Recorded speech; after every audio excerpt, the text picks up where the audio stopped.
उत्तम का विवाह बभ्रू कुमारी बहुला के साथ उनका विवाह हुआ था। और जो उनकी पत्नी बहुला थी वो बड़ी रूपवती थी, वो उसमें आसक्त रहते थे, उनका मन और किसी काम में नहीं लगता था। स्वप्न में भी वो अपने बहुला का ही चिंतन करते थे और रानी उनके अनुसार नहीं चलती थी, पर वे रानी के अनुसार ही सदा चलते थे। वो कहे खड़े हो जाओ तो खड़े हो जाओ, कहे बैठ जाए तो बैठ जाते, इस तरह से एकदम उसके अधीन होकर के चलते थे। पर इतना प्रयास करने के बाद भी वो रानी जो बहुला थी उत्तम की पत्नी, वो कभी उनके अनुकूल नहीं होती। एक दिन क्या हुआ कि महाराज उत्तम बैठे थे और अनेक राजा उत्तम के पास बैठे थे और उन राजाओं के समक्ष ही रानी ने महाराज का अपमान कर दिया, उनकी आज्ञा को ठुकरा दिया। इससे राजा को आज क्रोध हो, अब तक क्रोध नहीं हुआ था, अब क्रोध हो गया राजा को कि अरे इसने तो इतने लोगों के बीच में हमारी बिल्कुल भी मर्यादा नहीं रखी। मैंने आज तक उस पर गुस्सा नहीं किया, लेकिन आज ही सबके बीच में मेरी, कहते हैं, इंसल्ट कर दी, हमारी बेइज्जती कर दी। तो राजाओं को विदा करने के बाद तत्काल उन्होंने द्वारपालों को आज्ञा दिया कि हे दरबान, ये दुष्ट हृदया जो मेरी स्त्री है, इसको तुरंत रथ में बिठाओ और मेरी आज्ञा है, विचार करने की जरूरत नहीं है, इसको घनघोर जंगल में छोड़ आओ। हमने इसका त्याग कर दिया है। राजा तो राजा ठहरा। सेवक ने तुरंत रथ में बिठाया और निर्जन जंगल में छोड़ आया और बड़े प्रेम से अपनी प्रजा का अपने औरस पुत्रों के समान वह पालन करने लग गया। बहुत दिन व्यतीत हो गए, अपनी पत्नी की खोज खबर भी उसने नहीं की कि जंगल में किस हाल में वो होगी। एक दिन की बात है, राजा उत्तम के दरबार में एक ब्राह्मण आया। वो अत्यंत दुखी होकर के कहने लग गया कि महाराज मैं दुखी हूं और राजा के सिवा प्रजा के संकट की रक्षा और कोई नहीं कर सकता। मैं प्रजा हूं, तो आप मुझे संकट से मुक्त कीजिए, मेरे दुख को दूर कीजिए। उत्तम महाराज बोले कि आप पे कौन सा कष्ट है भैया? बोले हमारा कष्ट यही है कि रात को हमारा दरवाजा घर का बंद ही रहा आया और पता नहीं कैसे बिना दरवाजा खुले मेरी स्त्री को कोई चुरा ले गया। आप पता लगाकर हमारी स्त्री को हमको प्रदान कर दें। क्यों? क्योंकि राजा आय का छठा भाग और धर्म का छठा भाग प्रजा से लेता है। आय का छठा भाग कर के रूप में, टैक्स के रूप में लेता है और धर्म का छठा अंश भी राजा को मिलता है।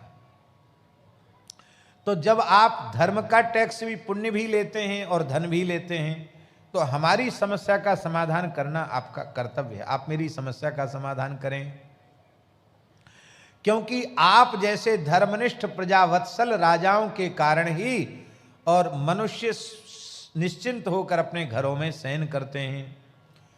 महाराज उत्तम बोले कि महाराज आपकी स्त्री मैंने तो देखी नहीं, उसकी हुलिया कुछ बताओ, कैसी है वो, क्या नाम है, कैसी है वो, किस अवस्था की है, उसका स्वभाव कैसा है। ब्राह्मण बोला कि मेरी स्त्री कैसी है सुनो, हुलिया सुनो उसकी।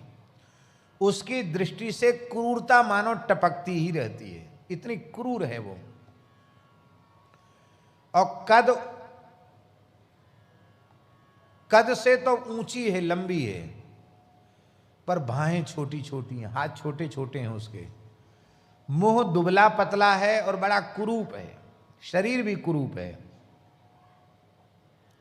तो राजा हंसने लगे, बोले तुम पत्नी की प्रशंसा कर रहे हो कि उसकी बुराई कर रहे हो? बोले ना मैं प्रशंसा कर रहा हूं ना बुराई कर रहा हूं। तुमने कहा कि हुलिया बताओ, तो हम उसकी हुलिया बता रहे हैं। ऐसी है, जैसी है वैसी मैं बता रहा हूं, ऐसी ही है। इसकी तुम निंदा मत समझ लेना, उसकी सही सही बात मैं बता रहा हूं।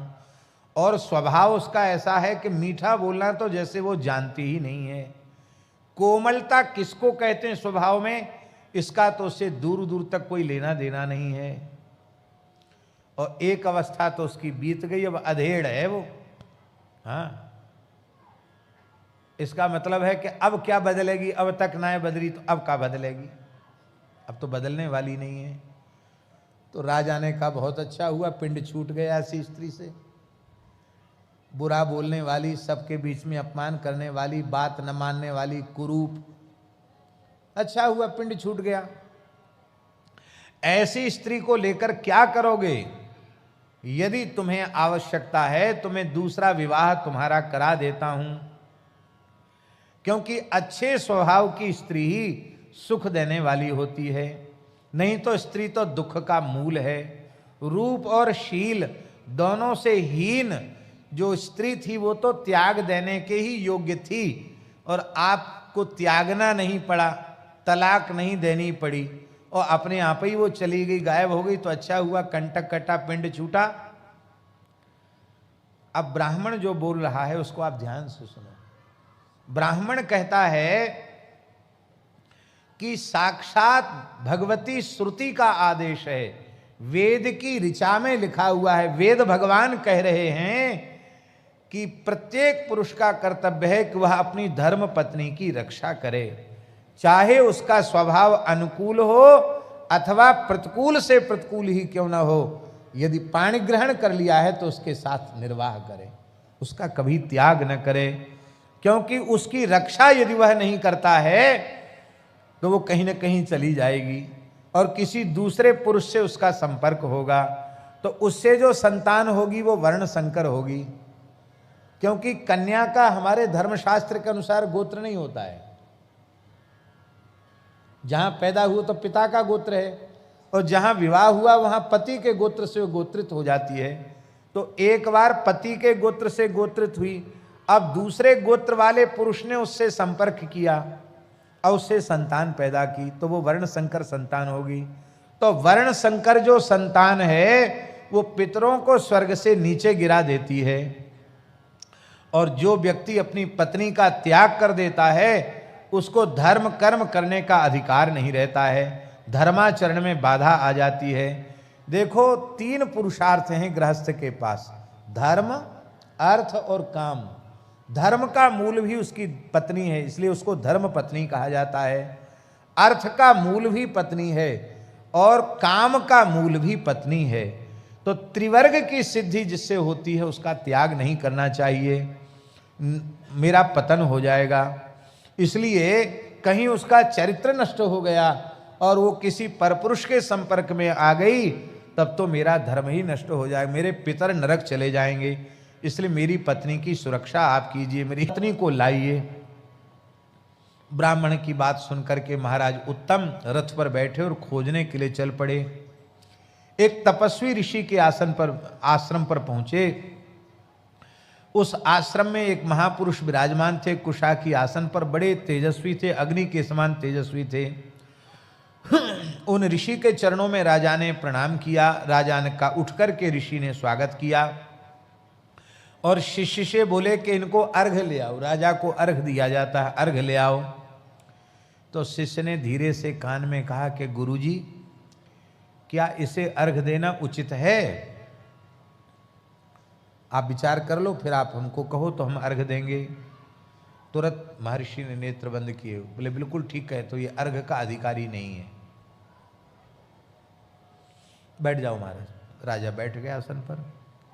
ऋषि ने कहा कि देखो, तुम्हें परिचय देने की जरूरत नहीं, मैं पहचानता हूं, साक्षात ब्रह्मा जी के पुत्र मनु महाराज, और वो आपके पिता हैं और शत्रुपा आपकी माता हैं। आप मनु जी के पुत्र हैं, आपका नाम उत्तम है। आप यहां किस लिए आए हैं? हम कौन सा कार्य आपका करें? राजा ने कहा कि महाराज, एक हमारी प्रजा में ब्राह्मण है, उसकी पत्नी को किसी अपरिचित व्यक्ति ने चुरा लिया है। अब आप अपनी दिव्य दृष्टि से बताओ कि कहाँ है पत्नी। खोज करने आया हूं, मैं तो खोजते खोजते थक गया, मुझे मिली नहीं, आपके आश्रम में आया है। पर एक बात है, आप ये समस्या का समाधान तो पीछे करना, पहले ये बताओ कि पहले आपने अपने शिष्य को कहा था कि अर्घ लाओ, और फिर आपके शिष्य ने पता नहीं कान में क्या खुसर पुसर करी, और फिर आपने कहा ठीक है रहने दो। तो आप यदि पहले न कहते कि अर्घ लाओ और हम बैठ जाते तो हमें कष्ट नहीं होता, लेकिन अब हमको लग रहा है कि हम मनु जी के पुत्र हैं, ब्रह्मा जी के पौत्र हैं और राजा हैं, हमको आपने अर्घ का अधिकारी क्यों नहीं समझा। तब उन ऋषि ने कहा कि देखो, मेरा जो शिष्य है वो भी समर्थ है, मेरी सेवा करते करते उसे भूत भविष्य वर्तमान का ज्ञान हो गया है, तो वो समझ गया कि आप में कोई महान दोष है, उस दोष के कारण आप अर्घ के अधिकारी नहीं हैं। वैसे तो आप मनु जी के बेटा हैं तो अर्घ आपको मिलना चाहिए, लेकिन वस्तुतः आप अर्घ के पात्र नहीं हैं। उत्तम महाराज ने पूछा, महाराज कौन सा मैंने पाप, जान करके तो कोई पाप अब तक किया नहीं, अनजाने में हमने कौन सा पाप किया जो हम अर्घ के अधिकारी नहीं हैं। महर्षि ने कहा, राजन तुमने अपनी पत्नी को वन में छोड़ दिया है, पत्नी का त्याग करने के कारण अब तुम सम्मान के अधिकारी नहीं हो। एक चक्रवर्ती राजा भी अपनी पत्नी को त्यागने के कारण वह सम्मान का पात्र नहीं है। तुम सम्मान के अधिकारी नहीं हो, क्योंकि पत्नी का त्याग ही धर्म का त्याग है। तुमने पत्नी का त्याग नहीं किया, तुमने अपने धर्म का त्याग कर दिया। जो मनुष्य, कान खोलकर सुन लो, जो मनुष्य एक पखवाड़े तक संध्योपासन न करे, नित्य कर्म न करे, जप न करे, हवन न करे, वह मनुष्य अस्पृश्य हो जाता है। अस्पृश्य माने वो छूने के लायक नहीं रहता है। और आपको अपनी पत्नी को त्यागे हुए 1 वर्ष से अधिक हो गया, तो आप भले ही अपना सब कुछ क्रिया कर्म कांड कर रहे हैं, लेकिन आप पत्नी से रहित होकर कर रहे हैं, तो आपका किया हुआ न किए हुए के समान है। इसलिए 1 वर्ष से अधिक आपको नित्य कर्म छोड़ने का पाप लग गया है। इसलिए आपको हम आसन दे रहे हैं, यही बहुत बड़ी बात है। आप अर्घ और पूजा के अधिकारी नहीं हो। 15 दिन तक नित्य कर्म छोड़ दे तो अस्पृश्य हो जाता, तुम्हारा 1 साल हो गया। कहते हैं, ऋषि कह रहे हैं कि पुरुष का कर्तव्य है कि वह सदा अपनी पत्नी के अनुकूल रहे। कैसे? बोले जैसे बुरे स्वभाव का होने पर भी पत्नी पातिव्रत धर्म का पालन करती है, पति के साथ गुजारा करती है, तो एक तरफ की ही जिम्मेवारी थोड़ी है, दोनों तरफ की जिम्मेवारी है।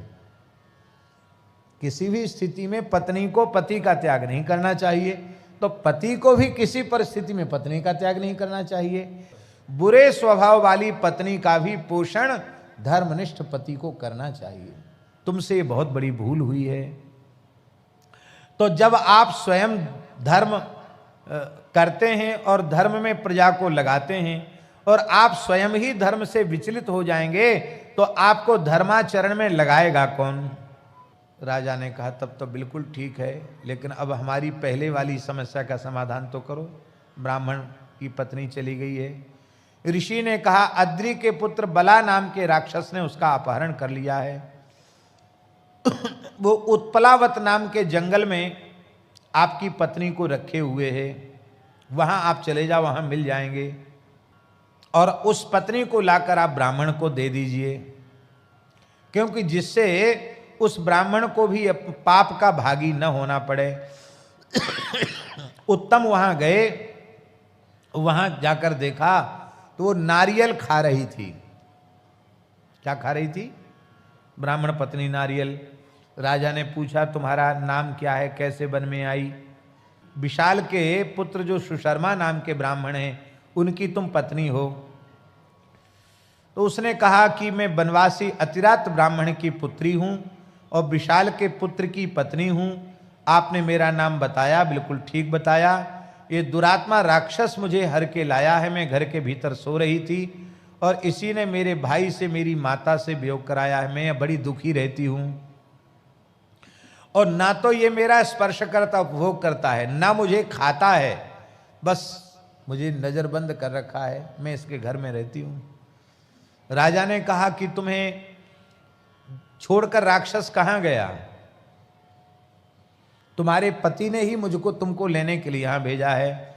उन्होंने कहा महाराज इसी वन में वो राक्षस निवास करता है, यदि आपको भय न हो तो आप इस वन के भीतर प्रवेश करके देख लो। तो राजा वन में प्रवेश किया तो उसको महल दिखाई पड़ा। उस महल में वो राक्षस था। राक्षस ने उठ करके राजा को प्रणाम किया और कहा कि आप राजा हैं धरती के और मैं राक्षस हूं, फिर भी आपकी प्रजा तो ही हूं। राजा के यहाँ प्रजा के यहाँ राजा आ जाए तो प्रजा को उसको सत्कार करना चाहिए, हम आपकी क्या सेवा करें?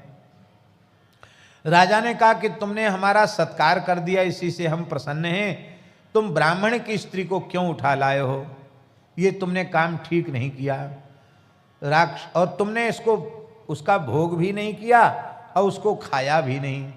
उस राक्षस ने कहा कि कुछ ऐसे होते जो मनुष्य भक्षी होते हैं, कुछ नरभक्षी नहीं होते हैं।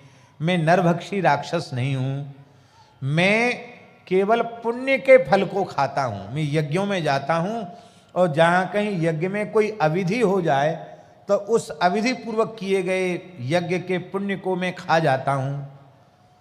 तो जगह जगह जाता हूँ कि कहीं कोई कमी होए तो सही तो मैं पुण्य खा जाऊँ, वही मेरा भोजन है, पुण्य का भक्षण करता हूँ। लेकिन ये जो ब्राह्मण है ना, ये इतना वेदों का पंडित है, अग्निहोत्री ब्राह्मण है, प्रत्येक यज्ञ में ऋत्विज इसी को बनाया जाता है और ये ऐसे मंत्रों का प्रयोग करता है कि हम उस यज्ञ में प्रवेश ही नहीं कर पाते। तो हम तो दुर्बल हो रहे थे, भूखे मर रहे थे। मैंने कहा इस ब्राह्मण के धर्म का लोप हो जाए तो इसके मंत्रों में शक्ति नहीं रह जाएगी, इसलिए इस ब्राह्मण की शक्ति समाप्त करने के लिए इसकी पत्नी को मैंने चोरी किया। राक्षस ने कहा महाराज मैं ब्राह्मण के धर्म का नाश करने के लिए इसकी पत्नी को चुरा करके लाया हूं। और देखो एक बात और है, हम पुण्य तो खाते ही हैं, कई बार हम प्रसन्न होते हैं तो मनुष्य के बुरे स्वभाव को भी खा जाते हैं। उस राक्षस ने कहा। राजा ने कहा तुम बहुत बड़ी सेवा करोगे, इस ब्राह्मणी के जो बुरा स्वभाव है ना, इस बुरा स्वभाव को खा जाओ, जिससे ये विनयशीला हो जाए, सुंदरी हो जाए और इसके घर में इसको पहुंचा दो।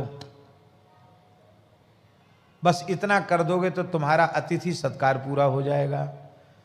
उस राक्षस ने अपनी माया से ब्राह्मणी के शरीर में प्रवेश किया और उसके दुष्ट स्वभाव का भक्षण कर लिया। अब तो ब्राह्मण की पत्नी दुष्टता से मुक्त हो गई और राजा से बोली कि महाराज मेरे कर्मों का ही फल मुझे भोगने को मिला। मेरे पति तो बड़े शीलवान हैं पर मैंने उनका सदा अपमान किया, इसलिए मुझे ये दंड भोगना पड़ा। आपने बड़ी कृपा की है, इसमें किसी का दोष नहीं, ना आपका दोष है ना राक्षस का दोष है, मेरा ही दोष है, पत्नी ने कहा। राक्षस ने उसको वहां ब्राह्मण के पास भेज दिया। अब महाराज ब्राह्मण ने आकर के राजा को बहुत आशीर्वाद दिया, कहा बहुत अच्छी बात है, अब हमारे अग्निहोत्र की रक्षा हो जाएगी, हमारे धर्म की रक्षा हो जाएगी।